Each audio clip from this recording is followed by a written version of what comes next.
Alofun check si nkomo bibia na nso. Otimenka na ene yekwasi da. Ayo mumu bosume no ne da etoso adunu nkono afempimienu achi adununum no mu. Mediane ogu akrufa. Ufra me prof amejo so. Me papa se. Uchi ami amejo so se ya ade na. Ena akoye kwasi da yi.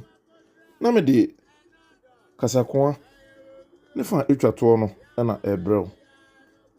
Na ene de no efa obi a sebi okugya ne nan na eno no sukura no kasakoa na yenka ne se sebi mpraduasa ekuti afi pempensa eno nti se de be ya ebe hu se uyi obi a woni abue woni ate na ofirifie a ya tetew no yenka ne pempen se sebi mpraduasa me kone nemum yeka ne se me kunu ya so ananse me kugya menan ba bi nso yetumi kase me koto brodua atwene bi nso tumi kase me rekoye me hu yie saa nso ena yetumi kase me kotwa me to bi nso etumi kase me ko ba bi so ananse me ko nnua so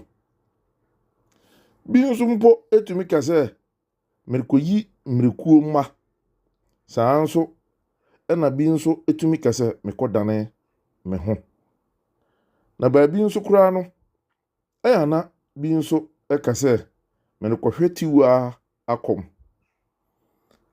we nyina kwana efa so ekase obi ekugya nanan me mpese meka sedia etie pempempen anu nti na ma migusoa ekan kasakoa no we ene kasakoa ye de bra momretie wai na me ya doma da sene bosan atemenka da wase